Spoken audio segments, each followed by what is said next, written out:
Hello,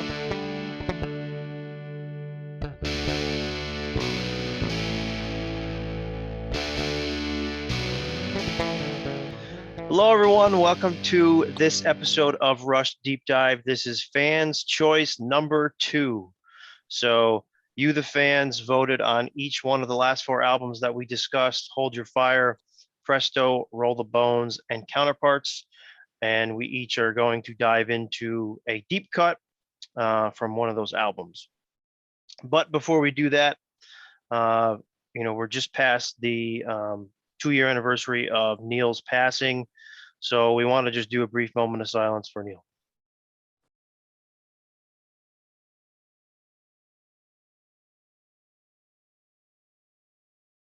Thank you, everyone. All right, so first and foremost, the first song we're doing is from Hold Your Fire, and I am taking Mission. So Mission. So where do we begin with Mission? What a fantastic fantastic track, right? So I think it would be a good idea to start with kind of how this song came to be. So Geddy Lee stated in 1988 that this basically grew out of a conversation that Neil and I had about the kind of people we consider ourselves to be, people who always knew what they wanted to do in their lives and always had this ambition and desire, but couldn't make a choice as to what to do. It was always very clear that we had to do what we do. Whether we were a success or a failure, we knew we would always play music in some way. Mission also looks sadly at the people who have never really been sure what they should be doing and have never really had a clear-cut idea where to put their creative ability to reach a final, ultimate conclusion. Neil says in Traveling Music, it seemed like we had always known what we wanted to do, but I decided to try writing a song from that point of view, not as someone who had already had a mission, but someone who was searching for one, or if not actively searching, at least waiting. I had been thinking of people like Vincent van Gogh, Virginia Woolf, or F. Scott Fitzgerald, people who lost themselves in the struggle for their art. So let's first talk lyrics, and then we can talk the music. So lyrically, of course, this song opens with Hold Your Fire, the album name. Hold Your Fire, keep it burning bright. So as we mentioned during the Hold Your Fire deep dive, that's where the album title came from, was from the opening lines of Mission. And I think that this line right here it's kind of an entire summary of the whole song. It's kind of, the Cliff Notes version of this whole song, because the narrator is someone who is perhaps maybe an aspiring musician, or someone who has, always had a dream to do something, and that person, or let's just say, that person has always had a dream to do something, and they need to keep this fire burning inside them, right? That's what the hold your fire. It's not. So I feel like some people can spin that any direction, the hold your fire quote, but to me, it's there's a fire burning inside them, and it's kind of like hold your fire, even if you're not actively chasing it, right? And we kind of have to go through some of the other lyrics to kind of really realize that. So Getty goes on to sing, I watch their images flicker, bringing light to a lifeless screen. I walk through their beautiful buildings, and I wish I had their dreams. But dreams don't need to have motion to keep their spark alive. Obsession has to have action. Pride turns on the drive. So to me, this is the narrator looking at others who have been successful or have realized their dreams, watching their images flicker, bringing light to a lifeless screen, and so on and so forth. Where he says, I wish I had their dreams. It's almost, it's almost like the successful person is talking back, stating you don't always have to actively be trying to hit those dreams, as long as, again, you keep that fire burning inside you. It's also stated earlier in the song, I wish I had that instinct. I wish I had that drive. But, you may have aspirations to become, from a musician's point of view, was written, obviously, but it could apply to any, profession. Or, for example, let's say you have aspirations to become I don't know, a vice president of a company or wherever you're working, right? You don't always have to be you don't always have to be trying to get to that point every moment of every day, as long as you still keep that dream alive inside you and hold your fire and keep it burning bright, right? Getty then sings, "It's cold comfort to the ones without it, to know how they struggled, how they suffered about it. If their lives were exotic and strange, they would likely have gladly exchanged them for something a little more plain, maybe something a little more sane." Fantastic line. Um, I think I think this verse is perhaps a little bit more personal to Neil, because I feel like this verse kind of has to do with being famous, and it's almost like a callback to Limelight in a way, right? So I feel like it's Neil kind of saying, like, his life has now become exotic and strange, and the fact that he's a celebrity now, right? But when in reality, he'd rather just be a guy, and just live a life that's more plain and more sane, right? So that's kind of my interpretation of that verse. And then finally, near the end here, Getty sings, "We each pay a fabulous price for our visions of paradise, but a spirit with a vision is a dream with a mission." To me, this is stating that once we put those dreams in motion, we end up paying this price to accomplish those dreams, right? And whether that's to get to our vision of paradise, whether that's sacrificing family time on the road, which in the case of the band, they had aspirations to be big time musicians, right? Or really just play the music. But I would assume that when you do it, you want to be the best you can and hit it big, right? But whether that's sacrificing family time or just sacrificing time in general or sacrificing money to get to these places, you know, every decision has a consequence, right? And every choice that you make has a consequence, whether that consequence is good or bad. Um, most of the song, finally, when it comes to lyrics, most of the song is about obtaining, you know, I guess obtaining that goal and trying to keep the spark alive. But I feel like this last part, we each pay our fabulous price for our visions of paradise, is, as we talk about often with Neil, a proposed solution to it, right? So I feel like it's maybe not necessarily a proposed solution, but advice, right? It's advice to whomever is holding that fire inside them and trying to reach those goals. So musically, uh, as Alex always had to do in the synth era, he kind of picks his spots, right? But there's very well placed chords in this song, and really well done as always. I think though that Getty really stands out on this track. Um, you can really hear his bass, which is kind of at the forefront of certain parts. You can really hear all the notes that he plays, really well, and how that kind of adds to the progression of the song. Now, to what I think is, I don't want to say a mistake, because I don't think Rush ever really makes mistakes. Everything's done purposeful. You're right. Everything they do is for a reason. However, the guitar solo on this song is absolute magic. But where I say maybe it's kind of like a miss is on a show of hands, Alex goes crazy. There it is. Alex goes crazy, right? And the solo on a show of hands is so fabulous. And I really wish that Alex was able to do that on the studio version, because it's so good. I think it's one of his best, especially live. I just think it's a shame that it's a fade out, I guess is where I'm going with it. I do wish that it was able to continue on longer, because I find myself slowly turning the volume up if I'm in the car, so I can hear the end of that fade out solo, hear the whole thing, right? So and then Turn the Page comes on and scares the crap out of you. Yeah, that too. Yes. The last thing I wanted to say, which is kind of a fun fact, is Peter Collins, who produced Hold Your Fire, this is a song that he just loved. But when they were recording this in Britain.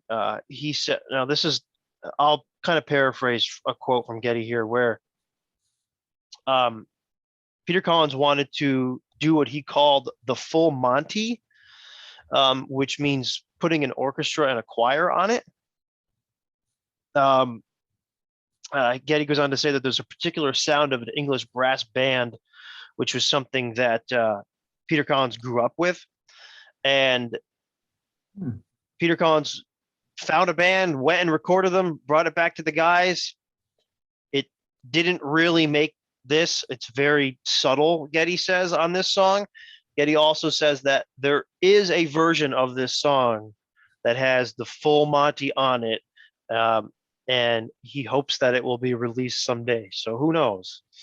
I mean, maybe in 6 years when we get the 40th anniversary of Hold Your Fire, we'll get an alternate version of Mission. Who knows? But I thought that was a fun, interesting fact about where the direction that the producer wanted to go with this song. So what do you all think about Mission? I do have one quick comment about what you said about there being a mistake or whatever. Rush are human, and they will tell you themselves that there were things they did in the studio that worked, and there were things they did in the studio that later on they looked back at it and it was just like, that didn't work at all. I mean, at the time, maybe, but then again, we didn't even have faith in it then. And in this period of time, they're having some doubts, not about themselves, but about the creative force. Can they do it album after album? Do they need to go in a new direction? So I hear some experimentation taking place in these albums, and some of it works, some of it really doesn't. Yeah. In terms of fading, that's in many cases the producer making that decision. It's not like the guys said, hey, let's fade it. I mean, I think I mentioned to you, there's a line in a Tears for Fears song, everybody wants to rule the world. So glad we nearly made it. So sad they had to fade it. Everybody wants to rule the world. And the people who had to fade it were their producers who wanted a shorter version of the song and just dumped it at 4 minutes. Yep. And to this day, the members of the band are upset about it. That's interesting. So, I never knew what that line meant. Now this is why you had me on your show.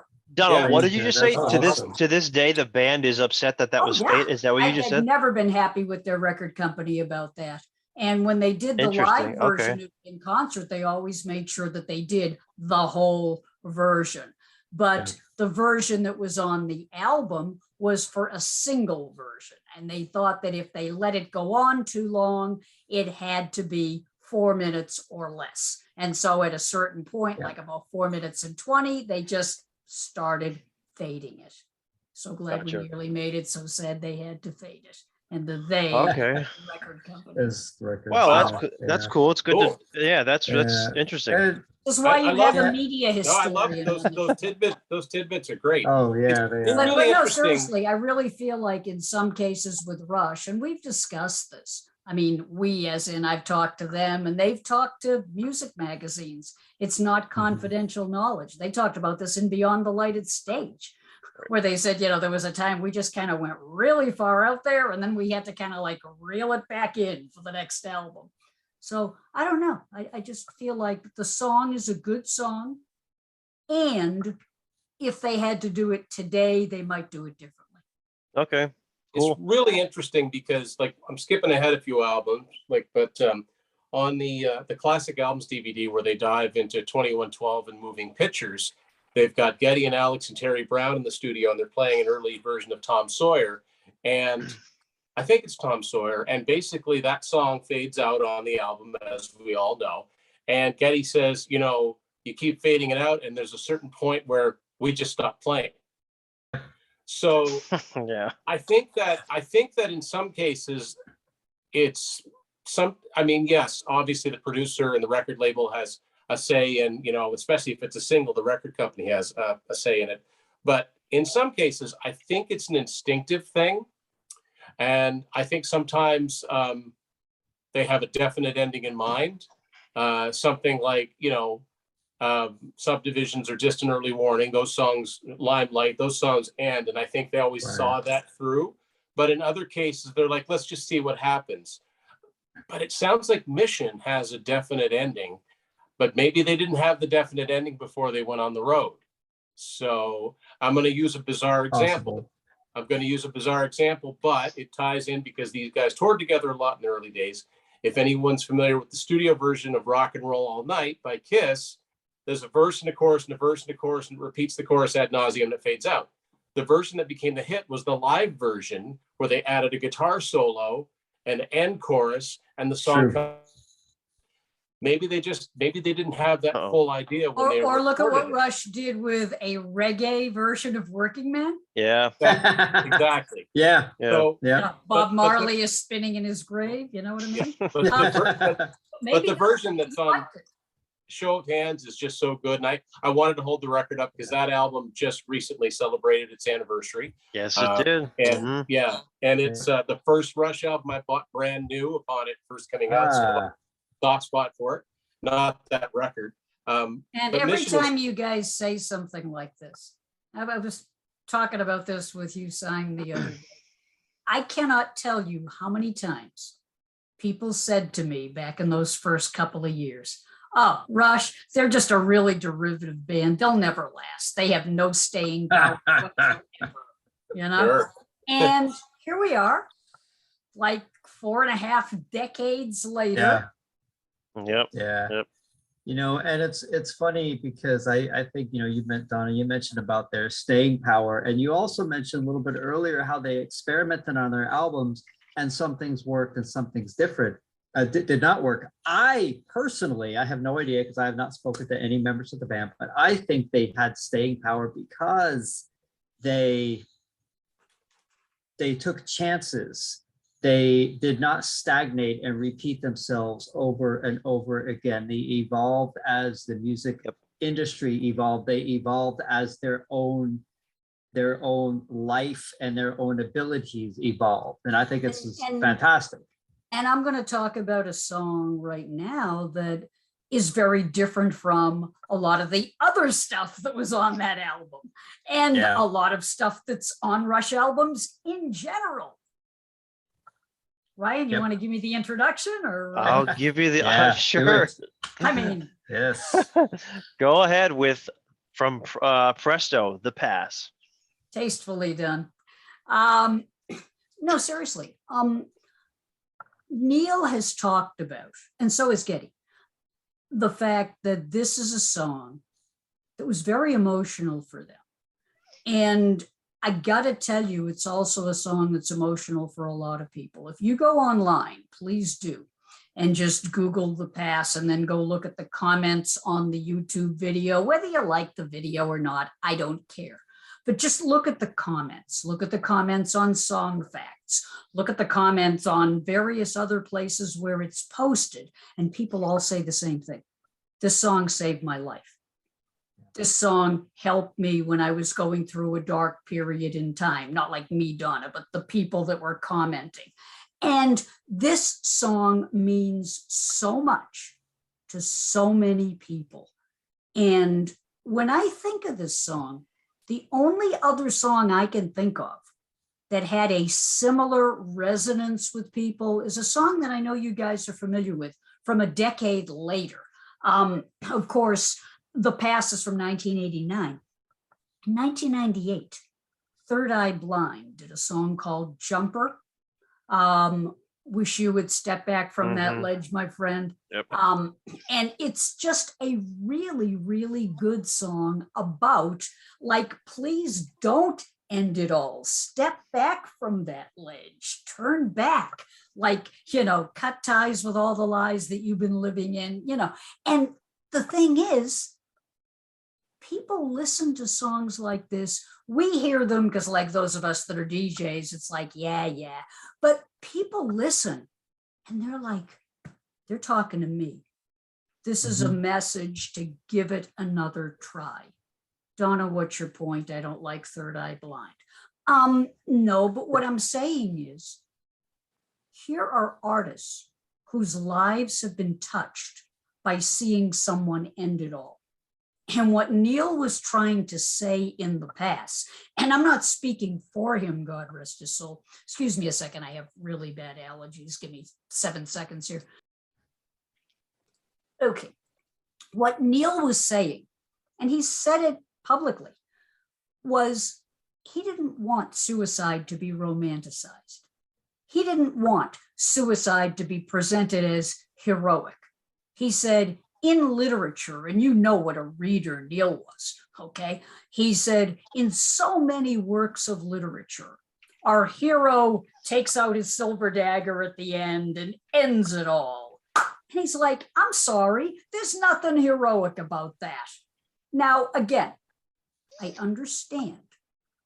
Sometimes you feel like, oh, what's the point? I can't get through this.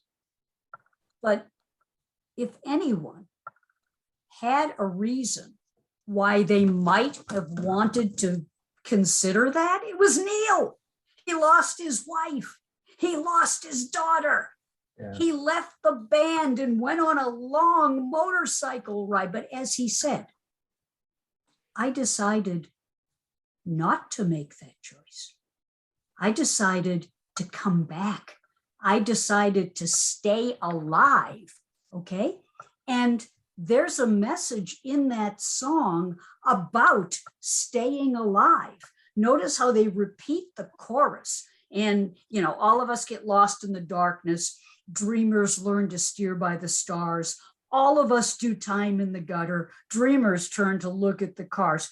Turn around, turn around, turn around, walk the razor's edge, but don't turn your back. Don't slam the door on me. In other words, keep that door, the door of life, open. And while I know that Neil isn't Jewish, God rest his soul, he was white Anglo-Saxon Protestant. But what he's talking about in that repetition of turn around and turn back, he's talking about the concept in Judaism of teshuvah, which means to repent, but the word in Hebrew means to turn back, like turn back from what you were feeling, turn away from what you did wrong, start again. It's a nice day to start again. Lyrics from White Wedding, which a lot of people think is about drugs. It's a nice day to start again. So I think in the past, it's about like a pass at a point in your life, but it's also about taking a pass. Take a pass on deciding to end it all. Look at those lines, okay? The first two parts of that chorus, which they repeat. All of us get lost in the darkness. Dreamers learn to steer by the stars. All of us do time in the gutter. That comes from Oscar Wilde, from 1892. From a comedy he wrote called Lady Windermere's Fan. And you know what a reader Neil was, like I said. And the truth is, yes, all of us have good days and bad days. All of us do time in the gutter. But dreamers turn to look at the cars. Now that's odd. Why are dreamers looking at the cars? Well, because there's dreams and then there's reality. There's the stars, which represent the great beyond, what's out there, what's possible. But then there's the cars going by. Don't miss the moment to look at reality. Take time to look at what's really there. It's not like, oh yeah, things are going to be great. But on the other hand, things aren't necessarily going to be terrible either. Things come, things go, things change. Turn back, but don't turn your back on me, the singer says. Don't slam the door on me. Hold the possibility. And that's what Neil is all about. He's talking about proud swagger out of the schoolyard, waiting for the world's applause. Rebel without a conscience. A little call out there to a 1955 cult movie called Rebel Without a Cause. Okay. And a rebel without a cause is somebody who's like really angry and upset at society, but doesn't know what cause to be upset about. And in those teenage years, even in the college years, there's an awful lot of angst sometimes. You want the world's applause. You want people to notice you. Rush played in bars in Toronto for like, what, 4 years? Nobody noticed. I mean, Bob Roper noticed, but most people, it's like, oh yeah, that's nice. You can play at my bar mitzvah if you want, whatever. But the idea that, oh, you'll get a label and you'll sell millions and you'll be on the Hollywood Walk of Fame and you'll be in the Rock and Roll Hall of Fame. That was a dream. That was like dreamers looking at the stars. But let's also look at the reality. He also talks in here about, static on your frequency, interference, noise, electrical storms, can't face life on a razor's edge, feeling like you're just dancing on the edge. You don't know what's going to happen. Straining at invisible chains. Interesting image there. Comes from Greek mythology, doesn't everything? Comes from Greek mythology. Zeus punished Prometheus. Hold your fire. Prometheus stole fire, and Zeus punished him by chaining him to a rock, and he couldn't get away. Invisible, straining at invisible chains. Now you're trembling on a rocky ledge, staring down into the heartless seas. Nothing is what you thought it would be, but you still never know. He says here, it's not as if this barricade blocks the only road. It's not as if you're all alone in wanting to explore. We've all been there. Love that. Love that line. Yeah, we've all been there. And this is where Neil talks about, don't mythologize it, okay? This is, don't fear the reaper, like, okay, let's all just, we can be like they are, we'll be able to fly. And Neil saying, no, absolutely not. No, don't romanticize it. Don't mythologize it. He says, someone set a bad example, made surrender seem all right. The act of a noble warrior who lost the will to fight. But he said, there's nothing noble about this. There's nothing noble about surrendering. Turn back, turn around. Don't turn your back on me. It's a beautiful song. It's an interesting song. It's a very deep song. And based on the comments that I've seen about it, it's a very life-changing and life-affirming song. God rest Neil's soul. He saved people's lives. Donna, the way you started this, where you said, go on Songfacts or whatever and read some of the comments, I did just that. Like I did that myself, and I'm not going to read them. I have them written down, but basically two folks. I don't have names. I didn't want to name. I wasn't kidding, was I? No, there's a lot of comments on there. One person said it kept me from killing myself 3 times. The most recent about an hour ago, before he wrote that comment, or he or she. I don't recall, but then someone said he found himself on a rocky ledge overlooking waters over Niagara Falls, and and thanks Neil at the end. I do think as great as Neil is with lyrics and this song, I want to give credit to Geddy, because the way Geddy relays this message with his voice inflections also is super powerful. Like Geddy said that. Geddy said this is a song that he had to be very careful how he sang it. Mm-hmm. No hero in your tragedy, no daring in your escape, no salutes for your surrender, nothing noble in your faith. Christ, what have you done? And it's not about Jesus Christ, for those that tried to, no offense to yeah, Jesus. right. But it's talking about it the same way that John Lennon says, Christ, it ain't easy. It's just kind of like an exclamation.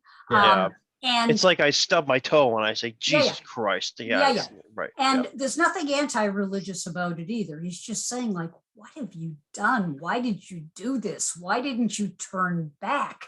And Geddy said, knowing that, he said he has to be very careful in how he sings it, because he doesn't want to lose anything.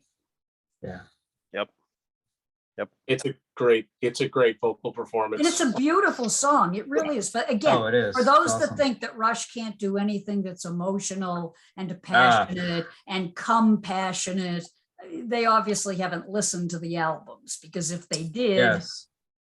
There's many songs that are very passionate. and this is a very Rush did. emotional song about a very important topic. And that Neil, again, he didn't want to preach at you. He didn't want to, wag his finger and say, don't you do this. He wanted to reflect what some people have told him. He said he spoke to a lot of people before he wrote this song, because he said it's not a choice he would ever make, but he wanted to understand why other people might feel that way. And even when he was living through his own darkness, there was always a moment where he wanted to come out the other side. And he did. And look at the music he left us with. Oh my gosh, yeah. Yep. So that's all I got. Great tune. Yeah, it's awesome. All right, Tim, you bet your life. Anarchist, reactionary, running dog, revisionist, Hindu, Muslim, Catholic, creation, evolutionist, rational, romantic, mystic, cynical, idealist, minimal, expressionist, postmodern, neo-symbolist, armchair rocket scientist, graffiti, existentialist, deconstructed, primitive, performance, photorealist, bebop or a one-drop or a hip-hop like pop metalist, gold adult, contemporary, urban country capitalist. Do do do do do do. And do that 3 more times in a row. Yeah. Well done. Bravo. yeah. You're That's about- hired. that's- You're hired. that is You a- passed the that's a audition. mouthful. It is Yeah, a serious that is, mouthful. Did Yeah. you know that That back is in the a back in the mouthful. old days, in radio in like the 20s and 30s, that would have been like your audition when they would bring you in to be like, if you wanted to be an announcer, they would give you like a bunch of tongue twisters. Yeah. And you had to like Remember- stand there in front of a group of like really non-smiling people. And you had to like read these tongue twisters. And if you messed up once, That was it. You're gone. I That's remember it, yeah. distinctly when I was applying for radio broadcasting class in community college in '92. I had a list of these tongue twisters. I can't remember all of them, but there were different ones, like 33 thrones ran through, like a lot of alliteration. Oh, he will feel woozy when, like, I could still remember some of those phrases. So Mhm. yep, she sells seashells down by the seashore. exactly. Yeah, yeah. Try not to get tripped up. Yep, But around the ragged rock, the ragged rascal ran. Yep.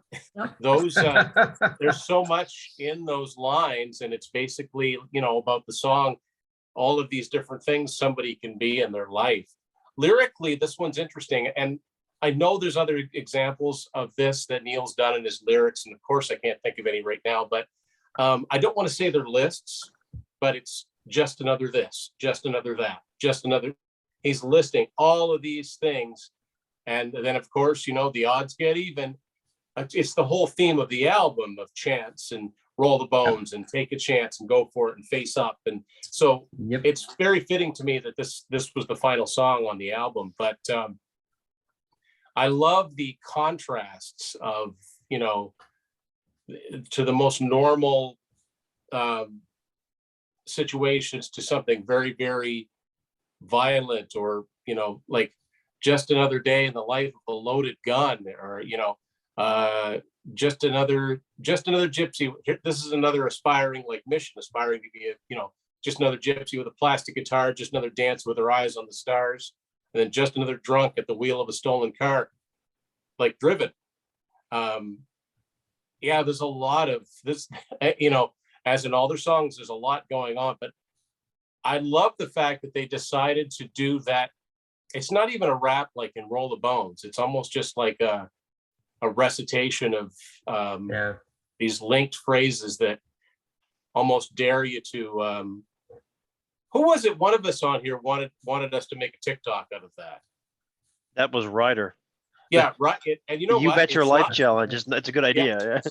You know something? There are old songs, like, because my wife's on TikTok all the time. She's, her sisters will send her sister and her cousin will send her funny videos, and I'll hear these anything from brand new songs to really, really old songs. Like, why is that coming back all of a sudden? So he's right. There's absolutely no reason why we can't make You Bet Your Life thing happen. But I'll leave that to, maybe he can come up with that. But yeah, great song, great lyrics. And even without being on the album where the theme is chance and luck and, different fortunes and fates to look ahead, it's a great song. And I think the reason that it needs another look at, because, a lot of people don't look favorably at this period of Rush's career, Presto and Roll the Bones. And it's the very last song in the album too. So you got to be patient enough to listen all the way through. And when you do, first of all, you get a catchy little guitar melody from Alex, and you get some really interesting vocals. I think that the low parts, like the odds get even, I'm pretty sure that's Rupert Hine singing those parts. Yeah, I don't think I that's wouldn't be Getty. surprised. I wouldn't be surprised Yeah, at all. because he was a singer and did his own albums in his own right. So that sounds like what I know of his his vocalizations, because it's so much deeper than Getty, right?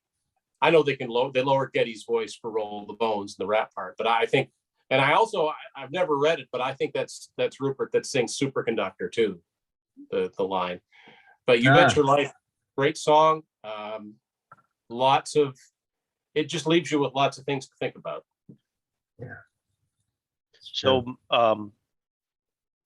Getty called this piece one of the most difficult tracks to assemble on the album, specifically in the mixing stage due to the density of the chorus.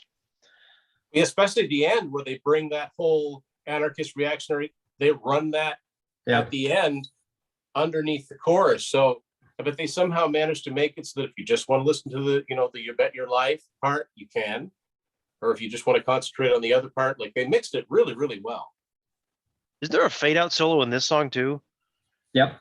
It fades out. I don't think there's a solo, but I think it's like it's not Alex prominent, but does, Alex does kind of go a little bit crazy at the very end. Yeah. It's very cool. It's really, really, really good. But here again, every Really single catchy. time you think you know what Rush are about, You they get do something that's like surprise. That was always fun too. Like, a new Rush album is gonna come out, right? So the people of like my age group, right? We bought albums, right?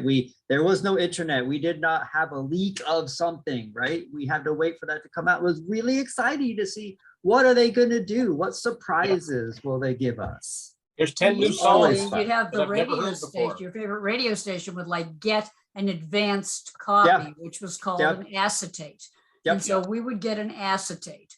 And we would play it. And in many cases, that wasn't even the order the tracks were going to be in, but it didn't matter. We were happy to have anything. Thank you very much. The sound quality was iffy at best, but there you are. And people would really wait for their favorite radio station to have one of those songs. And they were just like so excited about it. Yep. Such a unique track. I feel like it's not like the others on that album. I just feel like it's so it's different. Yeah, very good tune. Yeah, definitely one that's overlooked. So if you take anything from this deep dive, that's probably the most obscure one we're going to talk about today. So definitely go back and take a look at it, learn to recite that. Yeah, for sure. There will be a test. There will be a test. test. There's a test. We're coming to your house. Yeah. And no open notes. Nope. Yeah. So who's last? All right, Jim. Cold All Fire. Right. Well, Cold Fire. But before I get there, I just want to say, with You Bet Your Life, they're back to guitar, bass, drums on that. I think Roll the Bones in general, kind of suffered from maybe not the best final mix, because Rush's live sound was so strong, and I don't get that strength from the albums. But if you have a great recording of this and you listen to it, it gives you a chance of what is to come on Counterparts. So Jim, let me introduce this one more time. Yes, A good old fashioned country song called Cold Fire. Cold Fire. Yeah. Yeah. Yeah, that's how I think Getty introduced it that way. I don't know. I can't remember if it was on the Counterparts It's tour or Counterparts, probably Counterparts tour. They were in they were Detroit. playing around and having fun, which Yep. is so great, right? But now here we have a song that is actually it's not a love song, which the lyrics actually say this is not a love song, right? This is a song about relationships, and in Contents Under Pressure, Neil talked about his inspiration from this coming from a Paul Simon song. Couldn't remember exactly where it was, but it was really like the song was a conversation, and he thought that was interesting and wanted to do that. Like a conversation between a man and a woman, not a love song, but a relationship song. And that's kind of how this one, I guess that's the inspiration that, at least that I found out, that came from the song.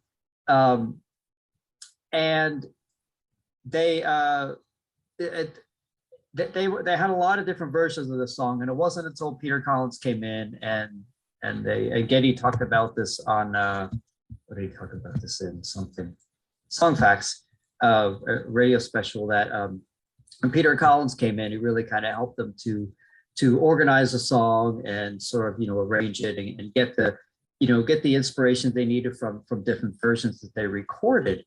And I think this is just great because it really does sound like a conversation. If you just read the lyric sheet, it sounds like a conversation.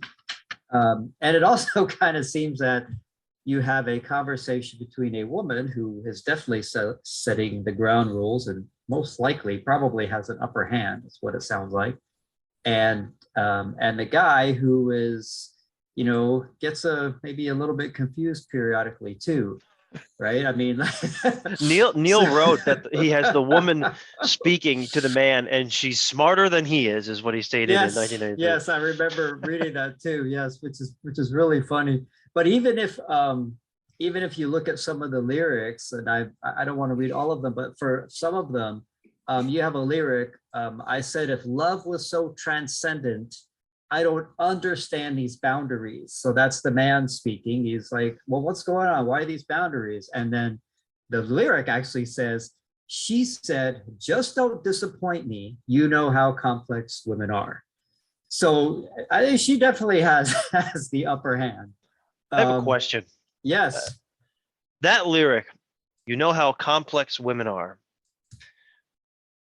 Is that stating like some women are complex, or is it saying all women? Like, is it saying there are women that are complex and you know how those specific women are? Or is it saying as a whole, women are complex people and it's just like a phrase? Like, do you know what I'm saying? Do you know what I'm asking? I do know what you're asking. How is that? This is a conversation that Ralph and I had at one point a while back. I'm just curious. How do you think that's intended? I have a theory about that too, and it could be totally wrong, and I'm dying to hear Don's take on it. But I wonder. And you shall. I wonder if there isn't a certain amount of sarcasm in that lyric, in that you know how complex women are, as if to say, I know how you guys talk about us. Like, yeah, well, I mean, we're supposedly so complex. It is. Well, yeah. It is her saying that. I think that's how it's intended, but I just wanted to propose it. So what year did Neil write this?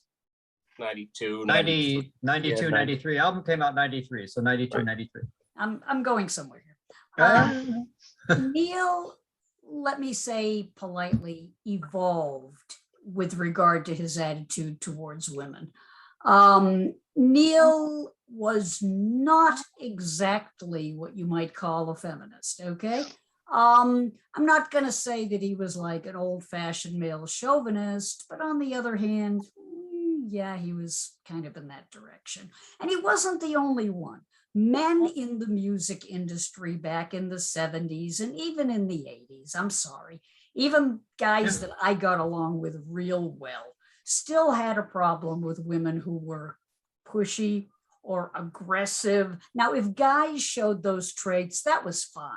But if women showed them, Sometime we'll have a conversation about the lyrics to The Trees, which I got into such a debate with him about. Okay. I can't wait. But let's just say that Neil is perhaps reflecting how he used to think and is possibly doing a call out to the fact that he's kind of starting to change his views about some things, because I'm not saying his first wife was a shrinking violet. I'm not saying that at all.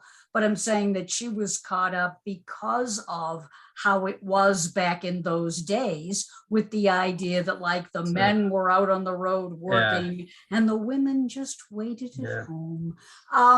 His second, I'm sorry, she was a photographer. She was out working. Thank you very much. Okay. You know, and Getty's wife became an interior decorator. And I mean, these women in many cases came from a system that expected them to just be like, oh, the rock and roll girls, you know, waiting for their man to come home. Yeehaw. And as time went on, society changed, attitudes changed. And I really think that Neil's views about women's proper place also changed. So changed there. No, that's good. I mean, you know, things change as times change. Things change and our perspectives change too. I think that's. You would hope so, because not everybody should be. Not Not everybody. There were people who were, how should we say politely, bigoted back in the 70s, and they're still that way bigoted today. And I can sad. name you some names. And then there were some other people that were bigoted back in the 70s and then looked at themselves and didn't like what they saw. And decided that, you know, it was time to just fix this. And so they did. I mean, look at Neil with respect to Ayn Rand and objectivism and that whole like, I'm not giving to charity. You kidding me? You know, if you got problems, that's because you didn't try hard enough, you know?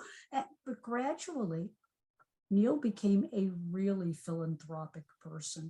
He came to realize that the playing field wasn't level, that people didn't have an equal opportunity.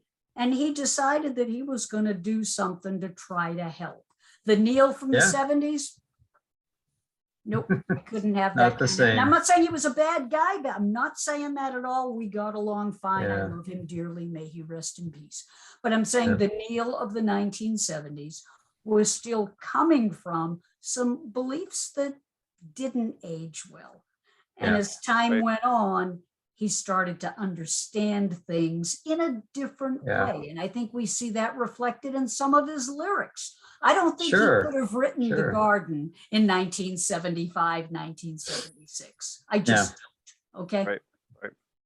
And you know, I think it's one of the beautiful things about Neil's lyrics is that they're always interesting, and the way that he uses the words to craft what he's trying to put forth, you know, and even like, you know, with this song, you know, the complex woman line, right? And then right after that, I'll be around if you don't let me down too far, you know, and I think that's true for anybody. If you let anybody down, they're not gonna want to stay. But I really love how this, you know, the lyrics talk about, you know, getting to unconditional love, and then just before sunrise, moving to traditional roles.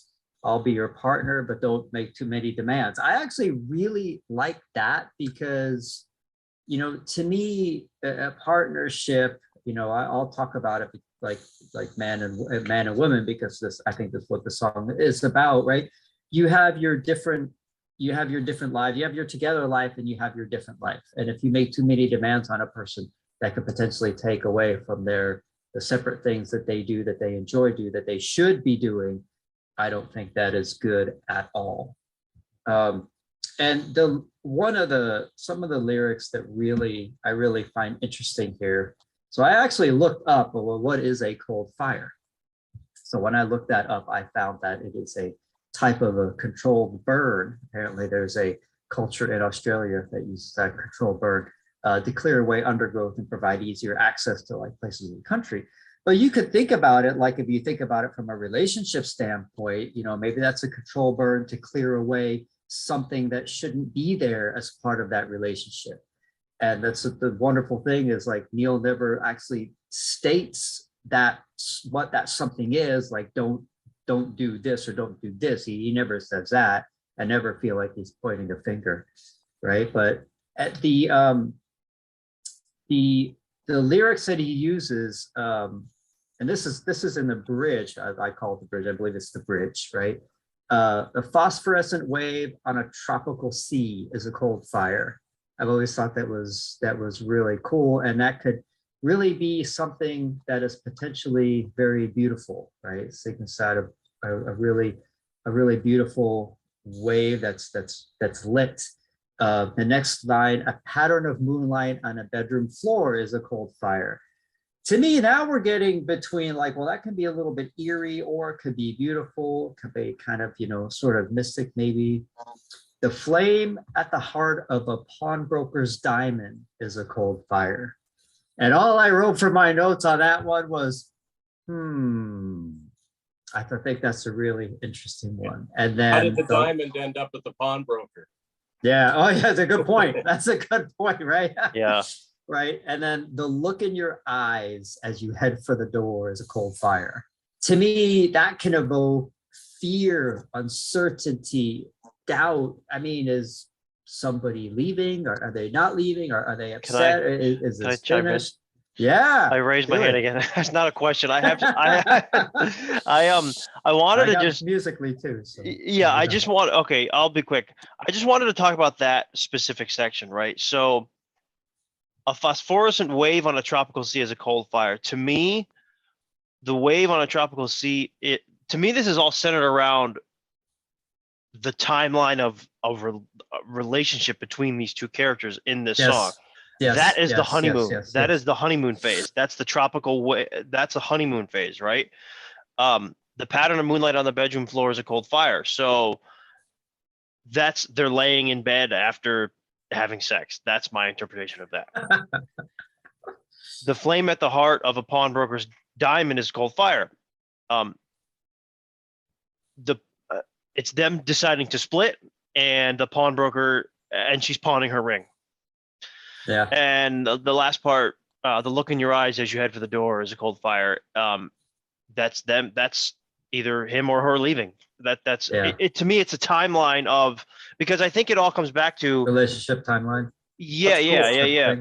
And I think you talked about the title itself. I mean, I think the title is kind of symbolic of what's, of how, the man and the woman feel and act in this song, because the fire is kind of this fantasy land ideal as to what, marriage or relationships are.